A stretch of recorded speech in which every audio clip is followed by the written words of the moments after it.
정용진 회장이 본인의 어떤 개인 과거 이력, 그러니까 소위 말하는 멸공 논란, 이 부분 때문에 이번 사태가 조금 더 확산이 됐고 거기에 대한 어떤 자신의 생각, 입장 표명 이런 부분들이 나왔어야 조금 더 진정성이 있지 않았냐. 매출 감소가 이번 기자회견을 이끈 중요한 요인이 아니라고 볼 수도 있지만 저는 과연 불매운동이 이렇게까지 번지지 않았다면 사과 기자회견까지 나왔을까라는 생각은 듭니다. 카톡 선물하기란에서 맞아요. 스타벅스 기프티콘이 7년 동안 부동의 1위였다고 하더라고요. 근데 최상위권에서 다 빠졌다고 하더라고요.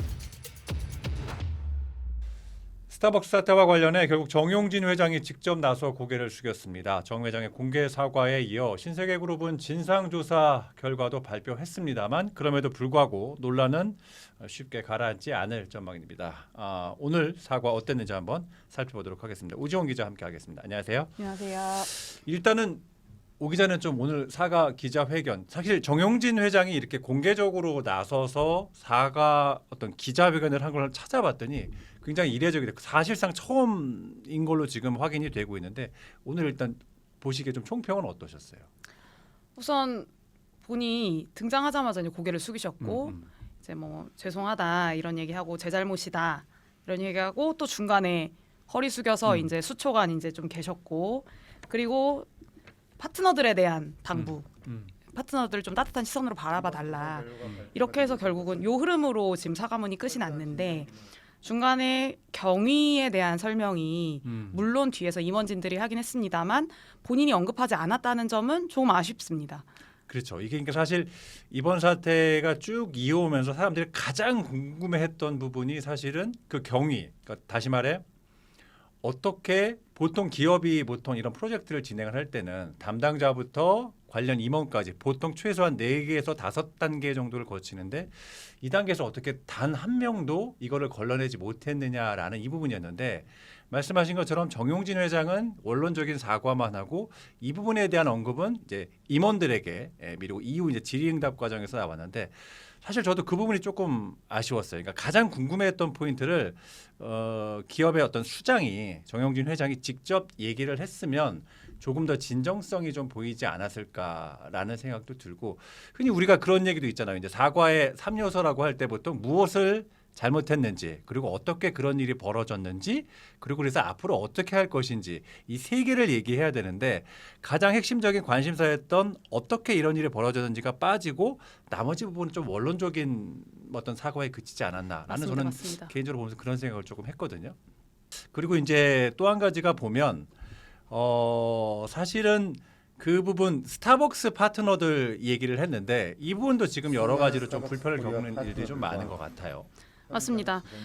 이전에도 그 스타벅스가 정용진 회장 사과 이전에 사과문을 발표했을 때도 그 현장 파트너들에 대해서 좀 따뜻하게 시선으로 바라봐 달라. 그들은 잘못이 없고 우리는 이제 경영진과 그 마케팅을 실제로 기획한 실무진이 잘못이 있을 뿐 현장에서 열심히 일하는 직장인으로서 평범한 직장인으로서 일하는 파트너들에게는 좀 따뜻한 시선으로 바라봐 달라라고 당부를 했습니다. 이제 이 부분도 사실은 되게 원론적인 어떤 사실은 그렇죠.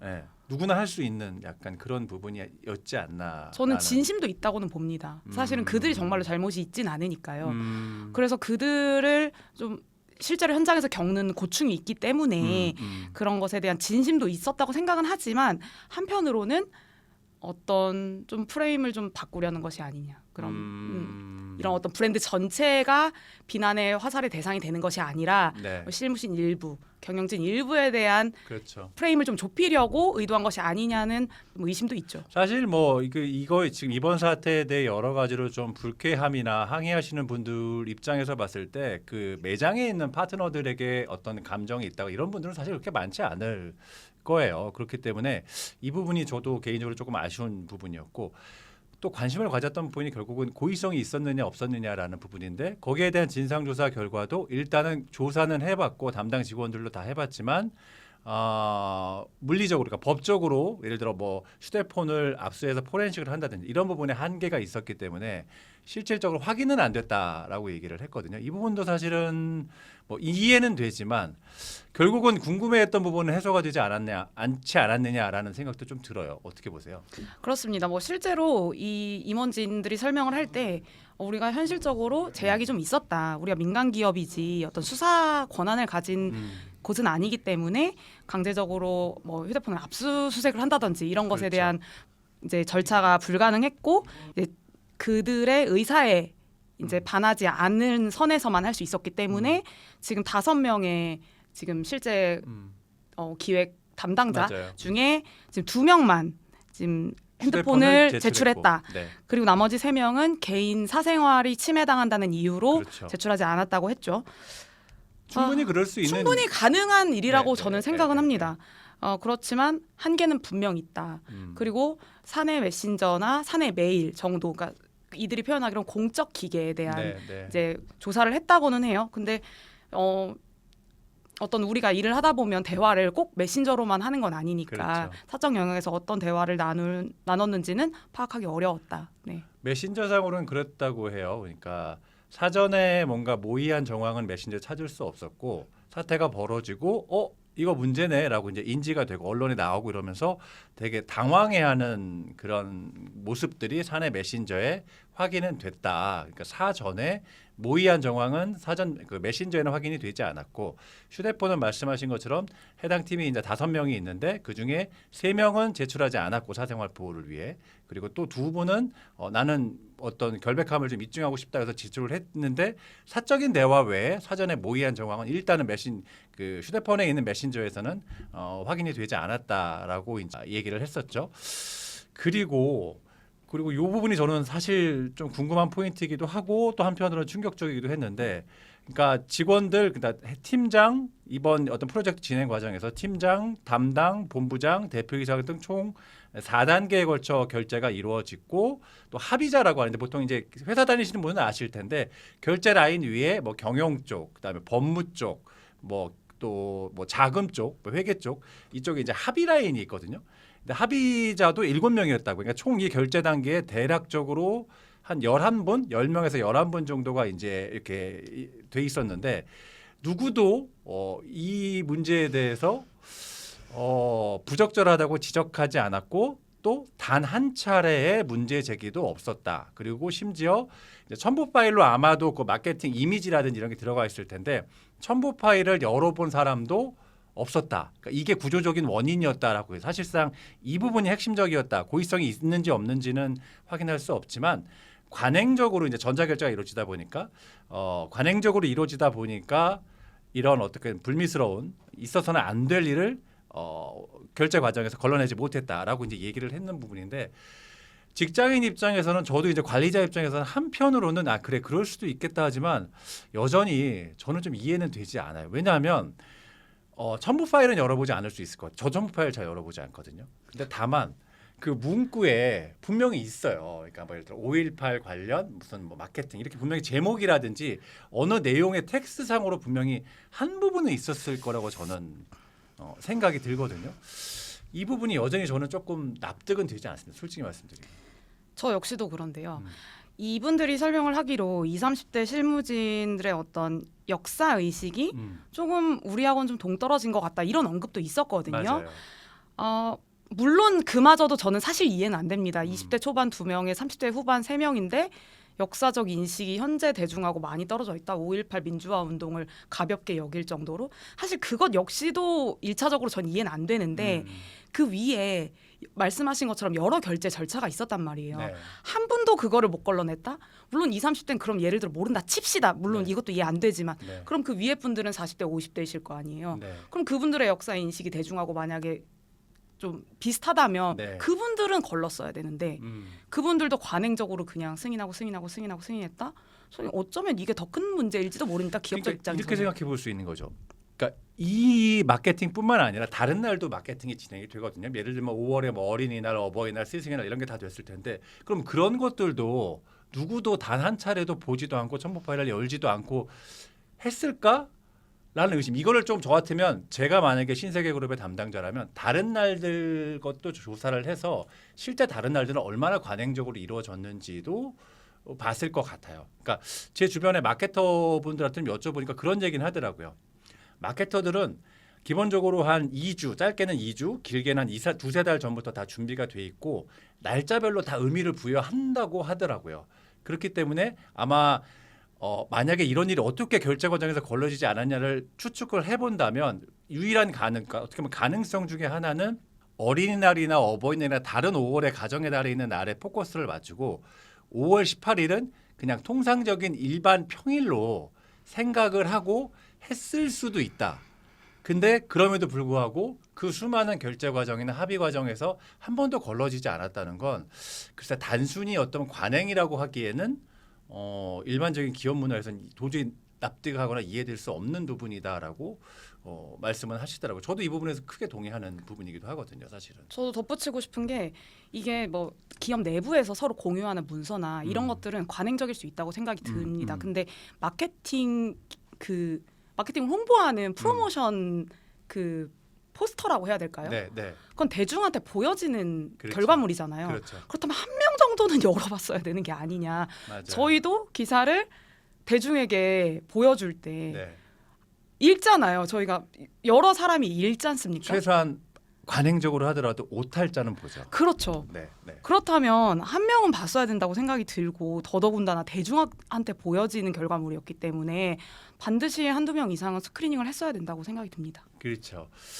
그리고 또 하나지 이번 이제 조사에서 얘기를 했던 게 그동안 여러 가지 다른 의혹들이 불거졌어요. 예를 들면 탱크 텀블러의 용량이 이제 503ml인 거 부분 등 그다음에 세월호 참사 그날 또 미니 탱크데이 그다음에 사이렌 그 마케팅을 진행한 것들을 좀 의혹을 삼았는데 이 부분에 대해서는 구체적으로 조금 해명을 했습니다. 그러니까 특정인의 수인 번호로 한 503ml는 당초 17온스 용량을 환산한 것이고 실제로 2023년부터 호주, 태국 등에서 현재 판매하고 있다. 그리고 용량은 동일하다. 그리고 일본, 슬로바키아 등에서도 503ml로 환산해서 표기해 현재 판매하고 있다라고 얘기를 했고 그다음에 미니 탱크 텀블러 데이였던 4.16 세월호 참사일은 전혀 의도하지도 않았고 무관한 것으로 확인이 됐다라고 얘기하면서 이 부분은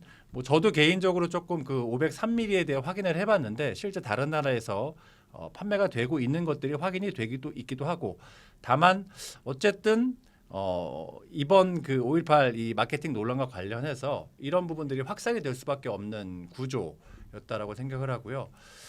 오늘 이제 사과 기자회견에서 저는 개인적으로 가장 아쉬웠던 부분 중에 하나는 정용진 회장이 이제 진상조사 결과를 직접 발표하지 않은 부분도 있지만 본인의 어떤 개인 과거 이력, 그러니까 소위 말하는 멸공 논란, 이 부분 때문에 이번 사태가 조금 더 확산이 됐고 거기에 대한 어떤 자신의 생각, 입장 표명 이런 부분들이 나왔어야 조금 더 진정성이 있지 않았냐. 왜냐하면 말씀드린 것처럼 이번 사태의 여러 가지 핵심적인 요인 중에 하나는 정용진 회장 개인의 어떤 과거 이력, 논란 이런 부분이 있었다고 저는 개인적으로 생각이 들기 때문에 이런 부분이 빠진 부분에 대해서 과연 대중들이 또 관련 단체 또 정치권에서 더 나아가 어떻게 받아들일지는 글쎄요. 저는 사실은 되게 물음표입니다. 저도 비슷하게 생각하고 있고 추후에 한 기자가 관련한 언행에 대해서 질문을 했죠. 그렇지만 그것에 대해서 사과하거나 그것 때문에 그 발언 때문에 지금 사태가 더 커진 점에 대해서 오너 리스크에 대해서 죄송하다 이런 얘기는 빠졌고 그 임원진 역시도 그것과는 무관하다. 그것은 어떤 의도가 있었던 것이 아니다라고 그냥 선을 긋는 이런 답변만 내놨습니다. 그리고 지금 보면 그 스타벅스 코리아 매출 관련 얘기도 나왔어요. 물론 이번 사태를 매출과 연관짓는 것은 적절치 않다라고 담당 임원이 얘기는 했습니다만 일단 매출이 많이 감소한 상태이고 미국 글로벌 본사에서도 지금 엄중하게 이번 사태를 바라보고 있다. 그리고 언론에 많이 보도가 됐던 콜 옵션, 즉 스타벅스 본사가 스타벅스 코리아 신세계그룹이 운영하는 스타벅스 코리아를 다시 인수할 수 있는 그 조건은 현재까지는 논의되고 있지 않다라고 얘기를 했고 거기에 해당하는 사안도 아니라고 그렇게 얘기는 했습니다. 매출 감소가 이번 기자회견을 이끈 중요한 요인이 아니라고 볼 수도 있지만 저는 과연 불매운동이 이렇게까지 번지지 않았다면 사과 기자회견까지 나왔을까라는 생각은 듭니다. 제가 여러 가지 좀 찾아보니까 매출이 구체적으로 어느 정도 감소했는지에 대한 수치는 많이 나와 있진 않지만 저희가 눈으로 확인할 수 있었던 거는 카톡 선물하기 란에서 맞아요. 스타벅스 기프티콘이 7년 동안 부동의 1위였다고 하더라고요. 저도 많이 보겠습니다. 저도 역시 많이 사용하고 있었는데요. 근데 최상위권에서 다 빠졌다고 하더라고요. 근데 저는 이런 것들이 물론 매출 감소, 나아가서 브랜드 가치를 훼손하기 때문에 저는 결국은 사람들이 인식하기에 그 브랜드는 좀 쓰기에 불편해. 이거 쓰면은 나 남들한테 별로 좋지 않은 시선을 보일 것 같아. 같은 이미지를 심어주기 때문에 결국 이 사과 기자회견까지 저는 왔다고 생각이 들거든요. 그렇다면 저는 그 불매운동이 결국 유효했던 것이 아니냐 이렇게 보고 있습니다. 결국 어쨌든 사과 기자회견을 한 거는 이번 사태를 좀 진화해 보겠다라는 의지를 보인 건데 개인적으로는 어떻게 보세요? 이게 조금 어느 정도 진화가 될까요? 진화가 된다. 저는 이 사과 기자회견이 진화를 시킬 수 있다고는 생각하지 않습니다. 물론 이제 경찰 조사가 지금 진행 중이기 때문에 고의성의 입증 여부나 이런 것들은 좀 저희가 추후에 확인을 해야 될 문제겠지만 예를 들어 고의성이 입증되더라도 기업 입장에서는 어쩌면 꼬리 자르기로 맞아요. 사태를 끝낼 수도 있거든요. 오늘 기자회견에서는 고의성이 경찰 조사에서 수사에서 이제 입증이 되면 해고는 물론 민형사상 책임을 묻겠다라고 강도 높게 얘기는 했지만 좀 오 기자가 얘기한 것처럼 사실상 그거는 이제 꼬리 자르기다라고. 그럼 그때는 어떻게 책임을 지겠다라는 얘기는 그러니까 그룹 차원의 책임에 대한 얘기는 사실 오늘 언급은 없었어요. 맞아요. 네, 맞습니다. 그리고 이후에 뭐 선불카드 환불 대책이나 이런 것들을 공정위와 논의를 해보겠다고 했지만 저는 쉽사리 대중이 요구하는 바가 이루어질 거라고 사실 보진 않습니다. 정부에서 이 스타벅스의 특정 사태를 위해서 공정위의 어떤 약관이나 이런 것까지 수정하기는 좀 어려움이 현실적으로 저는 있다고 보고요. 예, 그리고 신세계와 미국 본사 간의 계약 관계 역시도 그들 간의 사정이기 때문에 저희가 콜옵션을 그쪽에서 행사할 거야 아니냐?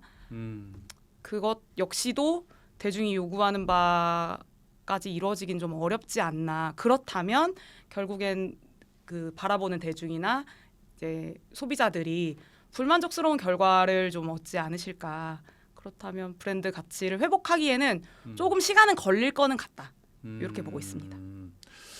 저는 그런 생각을 오늘 좀 해봤어요. 제가 만약에 신세계 그룹에 좀 요 관련된 홍보 쪽의 임원이라면 일단은 빠른 시간 안에 오늘 또는 내일쯤에 정영준 회장이 광주 5.18 단체를 직접 찾아가서 뭔가 그쪽에서 받아주든 안 받아주든 그런 모습을 한 번쯤은 보이는 걸 한번 좀 진정성을 보이는 차원에서라도 생각을 해보지 않았을까라는 생각이 들고 어쨌든 사과를 할 때는 아주 확실하게 저는 해야 된다고 생각을 하거든요. 맞습니다. 여지를 남기면 안 된다고 중요합니다. 생각해요. 그러니까 우리가 뭐 이렇게 하면 이렇게 할게라기보다는 그냥 일단 잘못했다. 그리고 무엇을 잘못했고 아까 말씀드린 것처럼 그래서 어떻게 이런 과정이 펼쳐졌고 그래서 앞으로 어떻게 하겠다는 그러니까 사과를 할 때는 뭔가 차후에 뭔가를 하겠다라는 여지보다는 확실하게 해야 된다고 생각을 하는데 그 부분에서 오늘 그 사과 기자회견이 물론 뭐 의혹이 좀 해소된 부분도 있고 납득이 되는 부분도 있었습니다만 여러 가지 면에서 저는 개인적으로 조금 많이 아쉬워서 더군다나 지금 약간 좀 찬반 논란이 벌어지고 있잖아요. 정치권에서도 그렇고 일반적으로도 그렇고 그러니까 이거를 당연히 불매운동이나 사과를 해야 되는 사안이다. 아니다. 이거는 그런 차원이 아니고 뭔가 내가 내 커피 마시겠다는데 뭐 이렇게 지금 하는 분들도 사실은 계시거든요. 그래서 이 지금 어떻게 보면 진영 논란의 한 가운데 지금 스타벅스와 신세계그룹이 들어갔고 이게 선거까지 겹치면서 당분간은 계속되지 않을까 그런 면에서는 오늘의 사과 기자회견이 더더욱 좀 아쉬움으로 남지 않았나라고 생각을 해봅니다.